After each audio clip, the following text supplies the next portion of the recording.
Avez-vous déjà essayé de nager dans une piscine ou une rivière trop peu profonde? C'est assez difficile, non? Eh bien, c'est un peu comme essayer d'acheter ou de vendre une crypto-monnaie sur un marché avec une faible liquidité. Tout comme vous avez besoin d'une certaine quantité d'eau pour nager confortablement, un marché de crypto-monnaies a besoin d'un certain volume d'échanges pour garantir la liquidité. En termes simples, la liquidité en crypto correspond à la facilité avec laquelle vous pouvez convertir votre crypto-monnaie en un autre actif ou en argent liquide sans affecter de manière significative son prix. Voyez les choses ainsi. Si vous nagez dans une petite piscine avec peu d'eau, chacun de vos mouvements aura un grand effet sur l'eau. En revanche, si vous nagez dans un grand plan d'eau comme l'océan, vos mouvements auront peu ou pas d'effet grâce au grand volume d'eau. Il en va de même pour les cryptos. Prenez le Bitcoin par exemple. Il est généralement considéré comme un actif très liquide en raison de son volume élevé.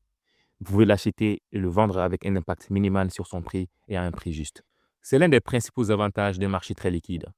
Comme de nombreux acheteurs et vendeurs échangent activement l'actif, l'écart ou la différence entre le prix le plus élevé qu'un acheteur est prêt à payer et le prix le plus bas qu'un vendeur est prêt à accepter tend à être réduit. Cela aide les acheteurs et les vendeurs à effectuer leurs transactions à un prix proche du prix du marché actuel.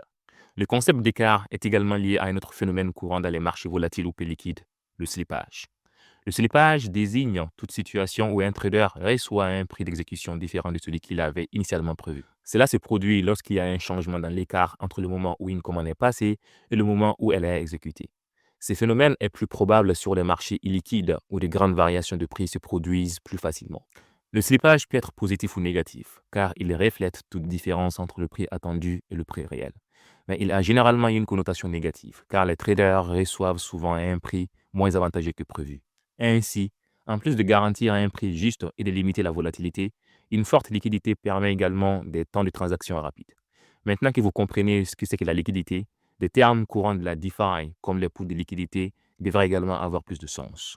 La DeFi repose sur l'idée d'éliminer les intermédiaires. Les échanges décentralisés fonctionnent en permettant à plusieurs utilisateurs de déposer leurs actifs dans des contrats intelligents ou de pools, ce qui leur permet de s'échanger directement leurs actifs. Plus un actif est disponible dans le pool, plus il est liquide. Si cette vidéo vous a été utile, n'oubliez pas de liker, de vous abonner et de partager. À bientôt pour d'autres vidéos sur le trading, le market making et les technologies blockchain.